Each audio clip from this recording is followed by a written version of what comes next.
ఇందుగలదు అందులేదనే సందేహం వలదు. ఎందెందు వెతికినా అందందు గలదు. అదే ఏఐ. వచ్చి రావడంతోనే సంచలనం సృష్టించిన ఈ సాంకేతికత ప్రస్తుతం అన్ని రంగాలకు విస్తరించింది. ఒక రకంగా చెప్పాలంటే సర్వాంతర్యామి అయింది. దీంతో అందరూ ఏఐ టెక్నాలజీపై అవగాహన పెంచుకోవడం తప్పనిసరి అయింది. ఈ నేపథ్యంలో ఏఐ నైపుణ్యాలు నేర్చుకోవడానికి ఉన్న మార్గాలేంటి? ఆర్టిఫిషియల్ ఇంటెలిజెన్స్ సృష్టిస్తున్న కొత్త ఉద్యోగాలేంటి?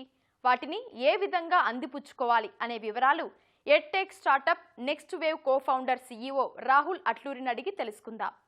ప్రపంచవ్యాప్తంగా ఏఐకి సంబంధించి కూడా అన్ని రంగాల్లో ప్రవేశపెడుతుంది. కానీ కొన్ని అపోహలు అయితే ఇప్పటికి ఇంకా కొనసాగుతున్నాయి. ఏఐ రావడం వల్ల కొంతమంది ఉద్యోగాలు పోతున్నాయని చెప్పి అపోహలు కొనసాగుతున్నాయి. కానీ ఇలాంటి అపోహలు లేకుండా ఒక సంస్థను ఏర్పాటు చేసి దాంట్లో ఏఐ నేర్చుకుంటే భవిష్యత్తు చాలా అద్భుతంగా ఉంటుందని చెప్పి కూడా ఇప్పటికే కొంతమంది యువ సంబంధించిన వారైతే కంపెనీలు ఏర్పాటు చేసి ఎంతోమందికి అయితే ఉద్యోగ అవకాశాలు అయితే కల్పించడం జరిగింది. అదే తరహాలో నెక్స్ట్ వే సంబంధించి కూడా కో-ఫౌండర్ కానీ తర్వాత CEO రాహుల్ అట్లూరి గారు ఉన్నారు. వారిని అడిగి మరిన్ని తెలుసుకుందాం.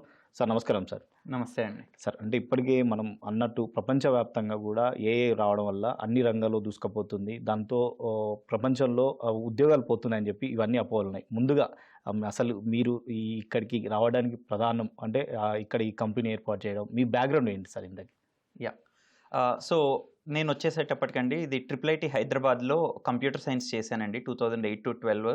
అండ్ ఆ తర్వాత బివిన్, అమెజాన్ లాంటి సంస్థల్లో సాఫ్ట్వేర్ డెవలపర్ కింద వర్క్ చేశాను. అండ్ ఆ తర్వాత సైబర్ సెక్యూరిటీ కంపెనీ ఒకటి పెట్టడం అనేది జరిగిందండి. సో దాంట్లో నేను CTO కింద ఉండడం జరిగింది. సో ఆ ప్రాసెస్లో ఉన్నప్పుడు ఏంటంటే మా సొంత సంస్థకే ఏంటి అంటే సాఫ్ట్వేర్ ఇంజనీర్స్ కావాల్సి వచ్చారండి. సో అప్పుడు ఏంటి అంటే మనకి IITs, NITsలో వాళ్ళని టాలెంట్ని తీసుకోవాలి అంటేనేమో చాలా ఎక్కువ డబ్బులు పే చేయాలి. సో అలాంటి వాళ్ళని ఎక్కువ సంఖ్యలో మేము తెచ్చుకోలేము కాబట్టి మేము అప్పుడు ఏంటి అంటే Tier 2 కాలేజెస్కి వెళ్ళడం అనేది జరిగింది. సో వెళ్ళి అక్కడ ఏంటి అంటే ఉన్న స్టూడెంట్స్ ఎవరైతే గ్రాడ్యుయేట్ అవుతున్నారో సో వాళ్ళకి ఏంటి అంటే కొన్ని అసెస్మెంట్స్ పెట్టేసి, అంటే ఏదైతే టిపికల్గా సాఫ్ట్వేర్ కంపెనీస్లో జాబ్ రావాలి అంటే ఏవైతే అసెస్మెంట్స్ పెడతారో సో అవే పెట్టినప్పుడు ఏంటి అంటే చాలా అంటే ఒక స్కేల్ ఆఫ్ 10లో తీసుకున్నట్టయితే ఫర్ ఎగ్జాంపుల్ ఇప్పుడు IITsలో నుండి వచ్చే వాళ్ళు ఒక స్కేల్ ఆఫ్ 10లో ఒకవేళ 8 or 9 అని అనుకుంటే మనకి జస్ట్ 1 level బిలో వచ్చేసేటప్పటికి ఈ Tier 2 కాలేజెస్లో వచ్చేసేటప్పటికి వాళ్ళ క్వాలిటీ వచ్చేసి 1 or 2 దగ్గర ఉండడం అనేది జరిగిందండి. సో అక్కడ స్టూడెంట్స్ని చూస్తేనైతే ఫండమెంటల్గా వాళ్ళకి ఆ రా టాలెంట్ అండ్ అబిలిటీ అనేది ఉంది. కానీ వాళ్ళు గ్రాడ్యుయేట్ అయిపోయే టైంకి చూస్తేనేమో వాళ్ళలో ఆ అబిలిటీ స్కిల్స్ ఏవైతే ఇండస్ట్రీకి కావాలో అవి లేకపోవడం అనేది జరిగింది. సో దాని నుండి అక్కడ నుండే ఇది నెక్స్ట్ వేవ్ అనే సంస్థ స్థాపించడం అనేది జరిగిందండి. సో ఏదైతే ఆ ప్రాబ్లమ్ స్టేట్మెంట్ని చూసామో సో దాన్ని సాల్వ్ చేయాలి అనే ఉద్దేశంతో ఇది స్టార్ట్ చేయడం జరిగింది. సార్, అంటే ఇంత పెద్ద కంపెనీ ఏర్పాటు చేయాలంటే కేవలం అంటే మీరు నుంచి కాదు, family background compulsory, support compulsory కావాలి. ఎలా ఉన్నది సార్ అంటే ఫ్యామిలీ తరపు నుంచి మీ సపోర్ట్? సో మా పేరెంట్స్ వచ్చేసి ఇది మనకి సింగరేణిలో ఎంప్లాయీస్ అండి, ఒక సాధారణ మధ్యతరగతి కుటుంబం. సో అందరికీ కూడా ఏంటి అంటే ఒకటి మంచి చదువులు ప్రాపర్గా చదువుకుంటే ఒక IITకో అట్లాంటి రెప్యూటెడ్ ఇన్స్టిట్యూట్స్లోకి వెళ్ళాలి అని, సో అట్లా వెళ్తే ఒక మంచి కెరియర్ బాగుంటుంది అని ఆలోచించే పేరెంట్సే అండి. సో ఆ విధంగానే ఇంటర్మీడియట్ చదివి మంచి ర్యాంక్ తెచ్చుకొని ఇట్లా IIIT హైదరాబాద్కి వెళ్ళడం అనేది కూడా జరిగింది. సో ఆ తర్వాత కూడా ఏంటి అంటే ఒక మంచి కంపెనీస్లోనే వర్క్ చేయడం అనేది జరిగిందండి. సో అయితే ఎప్పుడైతే మనం ఏంటంటే అండి ఒక మంచి స్కిల్స్ బిల్డ్ చేసుకుంటామో సో ఆటోమేటిక్గా అప్పుడు ఏంటి అంటే మనలో ఒక కాన్ఫిడెన్స్ అనేది చాలా పెరుగుతుంది. ఓకే, మనం అంటే చాలా పనులు చేయగలము అన్న కాన్ఫిడెన్స్ పెరుగుతుంది. సో అదే టైంలో ఏమైంది అంటే అప్పుడు స్టార్టప్స్ అనేవి ఇంకా అప్పటికి కొత్తగా వస్తున్నాయి అనమాట. అంటే 2008 to 12 ఆ టైంలో అప్పటికి ఫ్లిప్కార్ట్, రెడ్ బస్ అనేవి చాలా సక్సెస్ఫుల్గా పెట్టడం అనేది జరిగింది. అందులోనూ రెడ్ బస్ అనేది మన తెలుగు స్టేట్స్ నుండి వచ్చిన ఫణీంద్ర సామా గారు మొదలుపెట్టారు. సో వాళ్ళు కూడా ఏంటి అంటే సిమిలర్ కాలేజెస్ నుండే వచ్చేసేటప్పటికి ఓకే వాళ్ళు పెట్టగలిగినప్పుడు మనం ఎందుకు ఒక కంపెనీ పెట్టలేము అనే ఒక కాన్ఫిడెన్స్ తోటి ఏంటి అంటే ఒకటి పెట్టాలి, ఒకటి ప్రయత్నం అనేది చేయాలి అనే ఉద్దేశంతో ఆంటర్‌ప్రెన్యూర్‌షిప్ అనేది చేయాలి అని అనుకోవడం అనేది జరిగిందండి. సో ఆటోమేటిక్గా ఏంటి అంటే మనకి ఎస్పెషల్లీ మనకు ఉన్న ప్రెజెంట్ సొసైటీ ఏంటి అంటే జాబ్ అంటేనేమో ఒక మంచి ప్యాకేజ్ వచ్చిందంటేనేమో చాలా అద్భుతంగా చూస్తారు. అలా కాకుండా ఒకటి స్టార్టప్ పెడుతున్నాము అంటేనేమో అంత పెద్ద రిస్క్ ఎందుకు తీసుకుంటున్నాము, ఎందుకు అని చాలా కంగారు అనేది తప్పదండి, ఉంటుంది. కాకపోతే మా పేరెంట్స్కి నేను ఏం చెప్పానంటే ఇప్పుడు ఫర్దర్గా మనం హైయర్ ఎడ్యుకేషన్కి స్టడీస్కి వెళ్ళాలనుకోండి, అంటే ఇప్పుడు ఎంబీఏకి వెళ్ళాలన్నా మాస్టర్స్కి వెళ్ళాలన్నా సరే కొన్ని 30 లక్షలు 40 లక్షలు 50 లక్షల రూపాయలు ఖర్చు పెట్టాలి. అండ్ ఆ 2 ఏళ్లలో మనకి ఏంటి అంటే అడిషనల్గా శాలరీ ఏమీ రాదు, రైట్? సో ఎందుకు హైయర్ ఎడ్యుకేషన్కి వెళ్తాము అంటే ఇంకా బెటర్గా ప్యాకేజెస్ వస్తాయన్న ఉద్దేశంతో వెళ్తూ ఉంటాం. సో నేను మా పేరెంట్స్కి ఏం చెప్పానంటే, నేను హైయర్ ఎడ్యుకేషన్కి వెళ్ళట్లేదు, ఇంకా మీ దగ్గర అడిషనల్గా డబ్బులు నేనేమీ అడగట్లేదు. నేనేంటి అంటే ఇది ఒక 2 ఇయర్స్ ఆఫ్ ఎలా అయితే ఒక మాస్టర్స్కో లేకపోతే ఎంబీఏకో వెళ్ళి ఎలా అయితే ఉంటుందో, సో దీన్ని కూడా అట్లా అనుకొని నాకు ఒక 2 ఇయర్స్ ఆర్ 3 ఇయర్స్ పాటు టైం ఇవ్వండి, సో నేను దీన్ని ఎక్స్ప్లోర్ చేస్తాను అని చెప్పానండి. And it's a calculated risk అండి. ఎప్పుడైతే మనం ఒక స్టార్టప్ని బిల్డ్ చేద్దామని అనుకుంటామో ఆ ప్రాసెస్లో మనం చాలా ఎక్కువ నేర్చుకుంటాం. ఎందుకంటే ఇప్పుడు ఎవరికో ఉద్యోగం చేస్తున్నట్టు కాదు, అంటే పొద్దున్న నుండి రాత్రి దాకా అండ్ డే అండ్ నైట్ కూడా మన బుర్రలో మొత్తం అంతా కూడా దాన్ని ఎలా బిల్డ్ చేయాలి, ఎలా ముందుకు తీసుకెళ్ళాలి అనే ప్రయత్నం చేయడంలో బోలెడన్ని స్కిల్స్ బిల్డ్ చేసుకుంటాము. సో ఒక ఆంటర్‌ప్రెన్యూర్‌షిప్ జర్నీ అని తీసుకున్నప్పుడు వాళ్ళ కంపెనీ ఫెయిల్ అవ్వచ్చేమో కానీ వాళ్ళు యాజ్ ఎన్ ఇండివిజువల్స్గా మాత్రం ఎవరు ఫెయిల్ అవ్వరండి. సో అట్లా ఆ విధంగా కన్విన్స్ చేసి మా పేరెంట్స్ని ఒప్పించడం అనేది జరిగిందండి. అంటే చాలా మంది స్టార్టప్ పెడుతున్నప్పుడు అంటే స్టార్టింగ్లో స్ట్రబుల్ ఉంటారు, చాలా వరకు రిస్కులు ఉంటాయి, దాన్ని ఎదుర్కోలేక చాలా మంది కూడా బ్యాకప్ అవుతున్నారు. కానీ మీరు పెట్టిన సమయంలో ఏదైతే నెక్స్ట్ వేకి సంబంధించి స్టార్టప్ పెట్టిన సమయంలో ఎలాంటి స్ట్రగుల్ ఫేస్ చేశారు? సో ఒకటండి, అంటే ఇప్పుడు నెక్స్ట్ వేవ్ కంపెనీ అనేది తీసుకుంటే అండి, ఒక అదృష్టం ఏంటి అంటే రైట్ ఫ్రమ్ డే 1 నుండే కూడా చాలా మంచి సాలిడ్ టీమ్ అనేది ఉండడం అనేది జరిగిందండి. సో ఏ స్టార్టప్కైనా సరే చాలా ముఖ్యమైన ఇంపార్టెంట్ థింగ్ ఏంటంటే అండి, మన ఐడియా కాదు లేకపోతే దానికి డబ్బులు కాదండి, సో మనకి ఒక రైట్ టీమ్ అనేది ఉందా లేదా అనేది చాలా చాలా ఇంపార్టెంట్ అవుతుందండి. సో ఎప్పుడైతే మనకు ఒక రైట్ టీమ్, ఎప్పుడైతే అందరూ కూడా మనం ఏదైతే ఒక విజన్ అనుకుంటూ ఉంటామో సో ఆ విజన్కి సపోర్ట్ చేయడానికి ఒక రైట్ టీమ్ ఎప్పుడైతే ఉంటుందో సో ఆటోమేటిక్గా మనకి చాలా థింగ్స్ చాలా సింప్లిఫై అయిపోతాయండి. సో రియల్గా స్టార్టప్స్ పెట్టినప్పుడు స్ట్రగుల్ అంటే అండి, ఒక రైట్ టీమ్ అనేది మనం గనక ఫామ్ చేసుకొని ఒక రైట్ సపోర్ట్ సిస్టమ్ని గనక మనం క్రియేట్ చేసుకున్నట్టయితే చాలా వరకు ఇబ్బందులు అనేవి తగ్గుతాయండి. సో ఆ విధంగా చూసుకుంటే నెక్స్ట్ వేవ్ అనేది స్టార్ట్ చేసినప్పుడే చాలామంది ఒక ఫౌండింగ్ టీమ్ ఏదైతే ఉందో ఆ ఫౌండింగ్ టీమ్ అనేది ఉండడం వల్ల నిజంగా అంత కష్టం ఉంది అని లేదండి. అంటే ఇప్పటికీ స్టార్టప్ ఏర్పాటు చేసి చాలా సక్సెస్ఫుల్గా తీసుకెళ్తున్నారు. దీంట్లో దాదాపు ఎంతమంది దీంట్లో మీ దగ్గర నుంచి పనిచేస్తున్నారు? సో ఓవరాల్గా నెక్స్ట్ వేవ్ ఒక ఆర్గనైజేషన్లో తీసుకుంటే అండి సుమారుగా 2500 మంది పైగా ఎంప్లాయీస్ ఉన్న ఆర్గనైజేషన్ అండి ఈరోజు. సో దానిలో మనకి సుమారుగా ఒక 1200 దాకా మనకి కేవలం మన హైదరాబాద్ ఆఫీస్లోనే ఉంటారు, ఆఫీసెస్లో.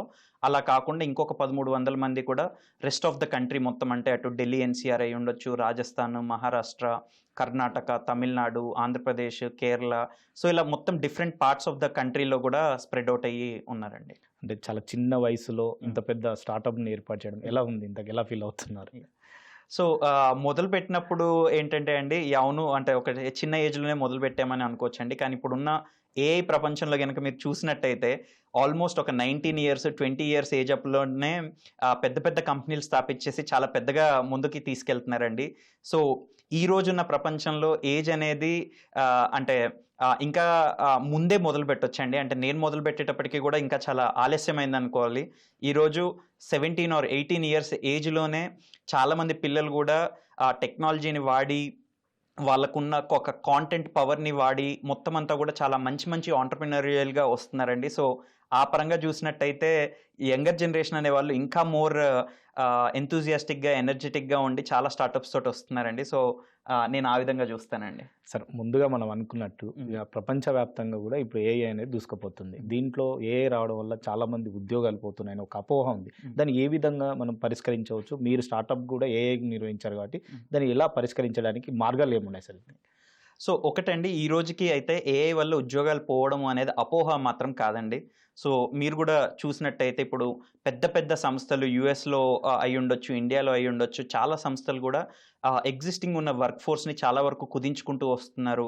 అండ్ కొత్తగా హైరింగ్స్ అనేవి కూడా చాలా కంపెనీస్ ఆపేసాయి, లేకపోతే ఉన్న వాళ్ళని ఇంకా తీయడం లాగా ఉందండి. సో ఏఐ వల్ల ఉద్యోగాలు పోతాయి అన్నది మాత్రం అపోహ మాత్రం కాదండి.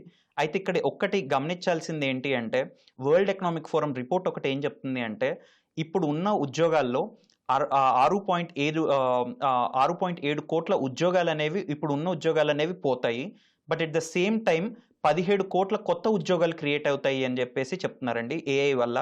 సో మనకి ఇప్పుడు పోతున్న ఉద్యోగాలన్నీ కూడా 6.7 కోట్లలో 8 కోట్లలో పోతున్నాయని అనుకుంటే ఏఐ వల్ల ఓవరాల్గా ఇంకొక అదనంగా మనకు ఒక 8 to 9 కోట్ల కొత్త ఆపర్చునిటీస్ అనేవి క్రియేట్ అవుతున్నాయండి. సో ఆ కొత్త ఆపర్చునిటీస్ని కనుక మనం సద్వినియోగపరచుకోవాలి అంటే ముఖ్యంగా ఫస్ట్ అందరూ కూడా ఏంటి అంటే అండి ఏఐ ఫ్లూయెన్సీ అని అంటారు. అంటే ఏఐని వాడడం అనేది చాలా బాగా నేర్చుకోవాలండి. ఆ ఏఐని వాడుకొని ఏదైనా ఒక కొత్త ప్రాబ్లమ్ స్టేట్మెంట్ని సాల్వ్ చేయడం కానీ, ఒక అప్లికేషన్ బిల్డ్ చేయడం కానీ అనేది చేయాలి. లేకపోతే వాళ్ళ డే ఇన్ డే అవుట్ పనులలో కూడా ఏఐని ఎంత కుదిరితే అంత వాడడానికి ట్రై చేస్తూ ఉండాలండి. సో ఆ ఏఐ ఫ్లూయెన్సీ అనేది ఎవరైతే మాస్టరీ అనేది సంపాదిస్తారో సో అలాంటి వాళ్ళకి బోలెడనే అవకాశాలు అనేవి కొత్తగా క్రియేట్ అవుతున్నాయి. But at the same time ఇంకా పాతకాల పద్ధతిలోనే ఎవరైతే పనులు చేస్తూ ఉంటారో ఆర్ నేర్చుకుంటూ ఉంటారో సో అలాంటి ఉద్యోగాలు మాత్రం ఖచ్చితంగా పోతాయండి. ప్రతి రంగంలో కూడా ఏఐకి సంబంధించి కూడా ప్రవేశపెట్టడం జరిగింది. అంటే ఎంట్రీ లెవెల్కి సంబంధించి ఎలా ఉండబోతుంది, భారతీయ యువతకు సంబంధించి ఎలా సిద్ధం కావాలి ఇంతకి? సో మీరు చెప్పినట్టుగా ఏంటంటే అండి ఏఐ అనేది ఏదో ఒక సాఫ్ట్వేర్ రంగంలో అనే కాదు, ప్రతి ఒక్క రంగంలో కూడా ఏఐ వల్ల ఉపయోగాలు అనేవి ఉండబోతున్నాయి. అట్ ద సేమ్ టైం ఎగ్జిస్టింగ్వి కూడా చేంజ్ అవ్వబోతున్నాయండి.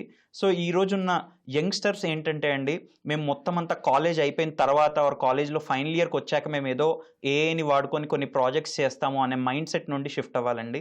సో వాళ్ళు యాజ్ సూన్ యాజ్ ఇప్పుడు ఒక 12వ తరగతి కంప్లీట్ అయిపోయి వాళ్ళు ఫస్ట్ ఇయర్లోకి వస్తున్నారు అంటే వాళ్ళకి ఇప్పుడు ఒక సమ్మర్లో ఒక గ్యాప్ ఉందంటే వాళ్ళు ఫస్ట్ చేయాల్సింది ఏంటి అంటే ఈ ఏఐలో ఏమేమి జరుగుతున్నాయి, ఆంథ్రోపిక్ వాళ్ళ క్లాడ్ అయి ఉండొచ్చు, చాట్ జీపీటీ అయి ఉండొచ్చు, జెమినీ అయి ఉండొచ్చు. సో ఈరోజు చాలా ప్లాట్ఫామ్స్ కూడా మనకి ఏంటి అంటే ఫ్రీగానే అవైలబుల్గా ఉన్నాయి, రైట్? సో వాళ్ళకి ఏం చేయాలి అని తెలియకపోతే అదే ఏఐని తిరిగి అడగొచ్చు వాళ్ళు. సో ఇప్పుడు నేను 12వ తరగతి 12th క్లాస్ కంప్లీట్ అయిపోయింది, నేను ఇలా వెళ్ళబోతున్నాను, సో నేను ఏఐ నేర్చుకోవాలనుకుంటున్నాను, ఎలా నేర్చుకోవాలి అనే క్వశ్చన్ని కూడా వాళ్ళు సేమ్ వాటిని అడగొచ్చు. నేను దీనిలో ఒక ప్రాజెక్ట్ బిల్డ్ చేయదలుచుకుంటున్నాను, ఏ ప్రాజెక్ట్ బిల్డ్ చేయాలి అని అడగొచ్చు. సో అలా ఏఐని వాడుకొని వాళ్ళు ఏఐ నేర్చుకోవచ్చు అండి. సో ఎవరైతే ఖచ్చితంగా ఏఐని వాడుకొని ప్రాజెక్ట్స్ బిల్డ్ చేస్తూ ఉంటారో, అప్లికేషన్స్ బిల్డ్ చేస్తూ ఉంటారో, దాన్ని బేస్ చేసుకొని ఒక కంపెనీ సృష్టించాలి అనే ఆలోచనతో ఎవరైతే ఉంటారో సో వాళ్ళకి ఏఐ హెల్ప్ చేస్తుందండి. సార్ అంటే మీరు అన్నట్టు ఏఐలో ఆంథ్రోపిక్ సంబంధించి కూడా చాలా కీలక రోల్ పోషిస్తుంది. అంటే భవిష్యత్తులో ఎలా ఉండబోతుంది ఇంతకీ?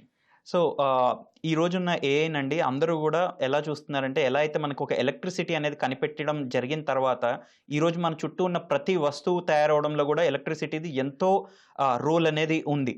అలాగే ఈరోజు ఏఐ అనేది ఇప్పుడు వచ్చేసి మనకి జనరేటివ్ ఏఐ ఏదైతే ఉందో ఇది జస్ట్ ఒక 2 or 3 years ఓల్డ్ మాత్రమే, రైట్? సో రానున్న కాలంలో అండి మన చుట్టూ జరగబోయే ప్రతి ఒక్క విషయంలో కూడా ఏంటి అంటే ఏఐ అనేది ఉండబోతుంది. ఆల్రెడీ మనం చూస్తున్నాము, ఇప్పుడు సోషల్ మీడియాలో చూస్తే కాంటెంట్ క్రియేట్ అవ్వడం అనేది ఏఐ తోటే జరుగుతుంది. జస్ట్ రీసెంట్గా జరిగిన వార్స్లో కూడా ఏఐ అనేది చాలా ఇంపార్టెంట్ రోల్ ప్లే చేసింది అని చెప్పేసి చెప్తున్నారు. సో అలా అటు మెడికల్ ఫీల్డ్లో అయి ఉండొచ్చు, అగ్రికల్చర్ రంగంలో అయి ఉండొచ్చు, ఎడ్యుకేషన్లో అయి ఉండొచ్చు, ఫార్మా ఇండస్ట్రీలో అయి ఉండొచ్చు. సో అలా ప్రతి ఒక్క ఇండస్ట్రీలో కూడా ఏఐ అనే దానివల్ల చాలా లాభం అనేది జరుగుతుంది. ఫర్ ఎగ్జాంపుల్ ఇప్పుడు డ్రగ్ డిస్కవరీ అనేది తీసుకుంటే ప్రీవియస్గా ఒక డ్రగ్ కనుక్కోవాలి ఒక డిసీజ్కి అంటే సుమారుగా ఒక 10 ఏళ్ళు పట్టేది. ఈరోజు ఏఐ సహాయంతో సుమారుగా ఒక 12 to 18 ఏళ్లలోనే ఏం జరుగుతుంది, 18 నెలల్లోనే ఏం జరుగుతుందంటే ఆ డ్రగ్స్ని కనుక్కోవడం అనేది జరుగుతుంది అనమాట. సో అట్లా ఓవరాల్గా మన సొసైటీకి చూసుకున్నట్టయితే ఏఐ వల్ల చాలా మంచి జరగబోతుంది. అట్ ద సేమ్ టైం ఏంటి అంటే ఏఐ అనేది మనకు ఒక డబుల్ ఎడ్జ్డ్ స్వాడ్ లాంటిదండి. సో దాన్ని రైట్గా యూజ్ చేస్తేనేమో చాలా అద్భుతమైన బెనిఫిట్స్ ఆపర్చునిటీస్ ఉంటాయి, రాంగ్ వేలో యూజ్ చేసినట్టయితే దానికి తగ్గట్టుగానే డౌన్ కూడా జరుగుతూ ఉంటుంది. సో అందరూ కూడా ఒక రైట్ వేలో ఏఐని గనక యూజ్ చేయడం స్టార్ట్ చేస్తే ఆపర్చునిటీస్ అనేవి చాలా అద్భుతంగా ఉంటాయండి. సార్ అంటే ఏఐ చిత్రంలోకి రావడం వల్ల అంటే ప్రమాదాలు కానీ నష్టాలు కానీ ఏమన్నా ఉన్నాయా సార్ దీనివల్ల? ఖచ్చితంగా ఉన్నాయండి. సో ఇప్పుడు ఏఐని ఫర్ ఎగ్జాంపుల్ ఇప్పుడు వాడుకొని ఇప్పుడు డీప్ ఫేక్ అనేది ఒకటి చూస్తే అది చాలా పెద్ద ఛాలెంజ్.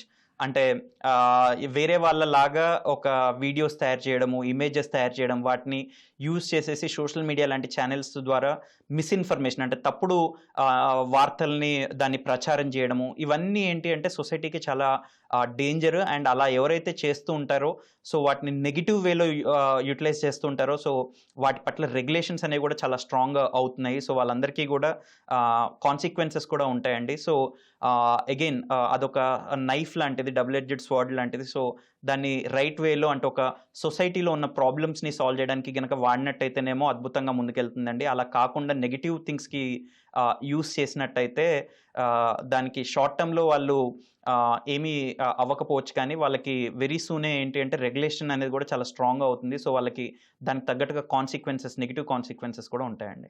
సార్ అంటే ఇప్పటికే భారతదేశం కూడా ఏఐకి సంబంధించి గవర్నమెంట్ కూడా ఏఐకి సంబంధించి చాలా ప్రియారిటీ ఇవ్వబోతుంది. అంటే ఇంకా ఎంత ప్రియారిటీ ఇస్తే ప్రపంచ దేశాలకు పోటీతంగా వెళ్ళే అవకాశం ఉందని చెప్పొచ్చు. సో మనకి రీసెంట్గానే ఇండియా ఏఐ సమిట్ అని కూడా జరిగిందండి మనకి.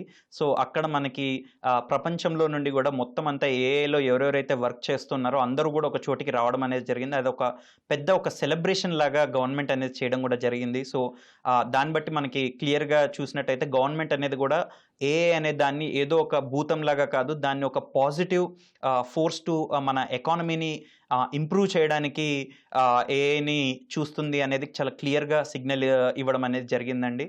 సో ఇక్కడ మొత్తం మనం ఓవరాల్గా ఇన్ టర్మ్స్ ఆఫ్ యూసేజ్లో కూడా చూసినప్పటికైతే ప్రపంచ కంపెనీస్ లైక్ చాట్ జీపీటీ కానీ, యాంథ్రోపిక్ కానీ అందరూ కూడా యూఎస్ తర్వాత వాళ్ళ నెక్స్ట్ హెడ్ క్వార్టర్స్ని అయ్యి ఉండొచ్చు, ఆఫీసెస్ని మనకి ఇండియాలో ఓపెన్ చేయడం అనేది జరుగుతూ ఉందండి. అండ్ ఇండియాలో చూసినట్టయితే యూసేజ్ అంటే స్టూడెంట్స్లో కూడా చూసినట్టయితే ఓవరాల్గా ఈ ఏఐని ఎంత ఫాస్ట్గా అడాప్ట్ చేసుకుంటున్నారు అనే దానిలో కూడా ప్రపంచంలో ఈరోజు సెకండ్లో ఉన్నాం. వెరీ సూనే మనం ఫస్ట్ కూడా వెళ్తాము ఇన్ టర్మ్స్ ఆఫ్ ఆ ఏఐని యూజ్ చేయడంలో అని చెప్పేసి చెప్తున్నారండి. సో మనకి ఇండియాలో కూడా 50% పైగా మనకి యువత ఉండడం అనేది కూడా మనకు ఒక బ్లెస్సింగ్ అండి. సో అందరూ గనక ఈ ఏఐని గనక ఒక రైట్ వేలో వాడడం గనక మొదలు పెడితే ఐ థింక్ మనం చాలా అద్భుతంగా ప్రపంచంతో పోటీ పడడమే కాకుండా ఇంకా ముందుకు కూడా వెళ్ళొచ్చండి. సార్ అంటే ఏఐకి సంబంధించి ప్రస్తుతం ఉన్న ఎడ్యుకేషన్లో ఎలాంటి కోర్సులకు సంబంధించి ఇంకా అందుబాటులో లేదు. అంటే అలాంటి కోర్సులకు సంబంధించి ఇప్పుడున్న ఎడ్యుకేషన్ సిస్టంలో పెడితే ఎలా ఉండబోతుంది? సో ఒకటండి, ఈరోజు మనకి ఏదైతే ఒక ట్రెడిషనల్ ఎడ్యుకేషన్ సిస్టమ్ అనేది ఏదైతే ఉందో, సో ఇది మనకి సుమారుగా ఒక 60, 70, 80 ఏళ్ల క్రితం మనకి ఏదైతే ఒక ఇండస్ట్రియల్ ఎరా ఉందో సో దాన్ని దృష్టిలో పెట్టుకొని తయారు చేయబడిందండి. బట్ ఇప్పుడు ఈ మారుతున్న ప్రపంచానికి ఏదైతే ఉందో దానికి సంబంధించిగా చూసినట్టయితే ఈరోజు మన ఎడ్యుకేషన్ సిస్టమ్ ఇంకా దానికి తగ్గట్టుగా పోటీ ప్రపంచానికి తగ్గట్టుగా ఇంకా మారలేదు. వైల్ గవర్నమెంట్ వైపు నుండి ఎన్నో ఇనిషియేటివ్స్ తీసుకొస్తున్నారు. నేషనల్ ఎడ్యుకేషన్ పాలసీ తోటి అయి ఉండొచ్చు, లేకపోతే అప్రెంటిస్షిప్ ఎంబెడెడ్ డిగ్రీ ప్రోగ్రామ్స్ అని చెప్పేసి గవర్నమెంట్ వైపు నుండి బోలెడ్ ఇనిషియేటివ్స్ తోటి ఇట్లా తీసుకొని వస్తున్నారండి.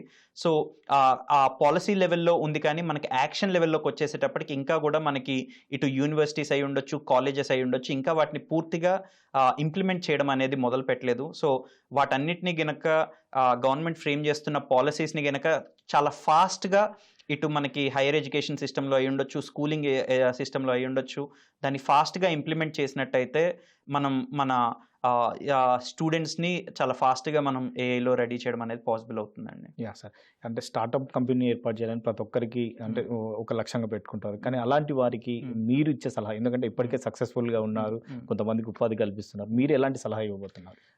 సో మనకి ఇండియాలో ఒక అదృష్టం ఏంటంటే అండి, మనకి ఎటు చూసినా కానీ బోలెడ్ అని ప్రాబ్లమ్స్, ఛాలెంజెస్ అనేవి ఉంటాయండి. సో మనం ఏ ప్రాబ్లమ్ని సాల్వ్ చేయాలి అనే దానికి పొద్దు నుండి రాత్రి దాకా ఏదో కష్టపడి ఆలోచించాల్సిన అవసరం లేదు. మనం ఒక రోజు అలా ఒక పొద్దున్న నుండి సాయంత్రం దాకా ఎటన్నా వెళ్ళొచ్చాము అంటేనే మనకి కూర్చొని రాసుకుంటే ఎన్ని ప్రాబ్లమ్స్ ఉన్నాయనేది కనిపిస్తుందండి.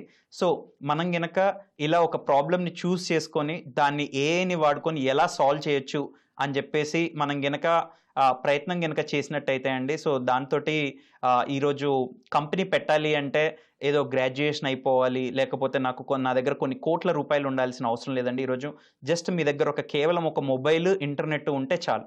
ఈరోజు మీరు దాంతోటే ఏఐని వాడుకోవచ్చు, లేకపోతే ప్రాబ్లమ్స్ని సాల్వ్ చేయొచ్చు, అప్లికేషన్స్ బిల్డ్ చేయొచ్చు. అండ్ మీ అప్లికేషన్ క్రియేట్ చేసిన దాన్ని ప్రచారం చేయాలి అంటే కూడా మళ్ళీ తిరిగి మనకి ఇన్స్టాగ్రామ్ లాంటి ప్లాట్ఫామ్స్లో అవే రీల్స్ని క్రియేట్ చేసి కూడా మనం ఏంటి అంటే మన ప్రోడక్ట్ని ముందుకు తీసుకెళ్ళొచ్చు. సో ఈరోజు మీకు కావాల్సిందంతా కూడా మనకి మొబైల్లోనే ఉందండి.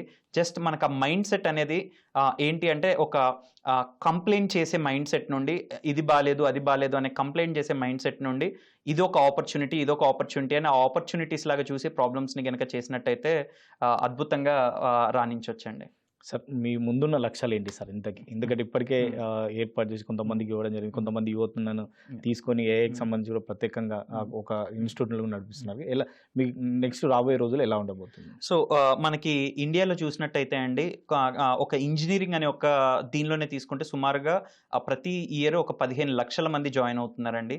అలాగే మనకి ఓవరాల్‌గా హైయర్ ఎడ్యుకేషన్‌లో తీసుకుంటే సుమారుగా 1 కోటి మంది జాయిన్ అవుతున్నారండి. అండ్ ఆ నెంబర్ కూడా రానున్న ఒక దశాబ్దంలో ఒక 2-3 కోట్ల మందికి వెళ్ళబోతుంది. సో వీళ్ళందరినీ కూడా ఎలాగ మనం మారుతున్న ఇండస్ట్రీకి తగ్గట్టుగా రెడీ చేయాలి అన్నదే ఒక కోరికతోటి ఉన్నామండి. సో మన యంగ్‌స్టర్స్ అందరినీ కూడా ఒక వరల్డ్ క్లాస్ మనం ఒక టెక్నాలజీ లీడర్స్ కింద గనక మనం తయారు చేసినట్టయితే మనం ప్రపంచంలో ఎక్కడ కూడా ఈరోజు యంగ్ పీపుల్ అనేవాళ్ళు లేరు. సో మనం ఒక ఇండియా అనేది ఒక talent capital for the world అనేది అవ్వచ్చు. సో ఆ మిషన్‌కి డైరెక్షన్‌లోనే ముందుకెళ్తున్నామండి. Yeah! Sir. Thank you so much sir. Right. Thank you so much. ఇది మొత్తం మీద ఏఐకి సంబంధించి కేవలం ఉద్యోగాలు పోతున్నాయి కొంతమంది మాత్రమే అంటారు. కానీ అదే ఏఐ నేర్చుకున్నట్లయితే లక్షల కొద్ది, కోట్ల కొద్ది కూడా సంబంధించి కూడా ఉద్యోగాలు కూడా పొందవచ్చు అని చెప్పి రాహుల్ అట్లూరి గారు అయితే చెప్తున్నారు. వీడియో జర్నలిస్ట్ కేవీ రావుతో రమేష్, ఈటీవీ హైదరాబాద్.